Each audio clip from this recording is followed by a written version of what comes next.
श्वशुरान् सुहृदश्चैव सेनयोरुभयोरपि तान् समीक्ष्य स कौन्तेय सर्वान् बंधूनवस्थितान्.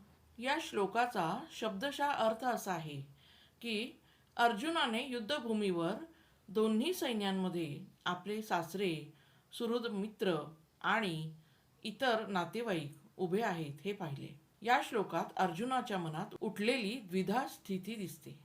जरी तो एक कुशल योद्धा होता तरी युद्धभूमीवर आपल्या नातेवाईकांना, मित्रांना, गुरुजनांना पाहून त्याच्या अंतःकरणात एक गहन आत्मचिंतन सुरू होतं. आपल्याला काय शिकवण मिळते? अर्जुनाला समजते की समोर उभे असलेले लोक शत्रू नसून त्याचेच नातेवाईक आहेत. यातून आपण शिकू शकतो की आयुष्यात कोणत्याही संघर्षामध्ये कोणाशी हा प्रश्न जितका महत्त्वाचा आहे तितकाच कशासाठी याचा विचारही आवश्यक आहे.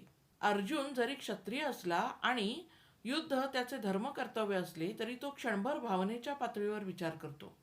हे आपल्याला शिकवतं की कठोर निर्णय घेण्यापूर्वी आपलं मन, भावना आणि विवेक यांचा समतोल आवश्यक असतो. एखाद्या कठीण किंवा निर्णायक क्षणी बाह्य संघर्षाऐवजी अंतर्गत द्वंद्व अधिक महत्त्वाचा ठरतो.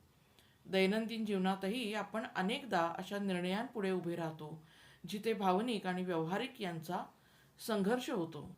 हा श्लोक आपल्याला माणसाच्या अंतर्मनातील संघर्ष आणि निर्णय क्षणी येणारी द्विधा अवस्था दाखवतो. आपल्याला हे शिकवतो की निर्णय घेताना केवळ कर्तव्य नव्हे तर आपली मूल्य, नातेसंबंध आणि करुणा याचाही विचार करणं अतिशय आवश्यक आहे. श्रीकृष्णार्पणमस्तु.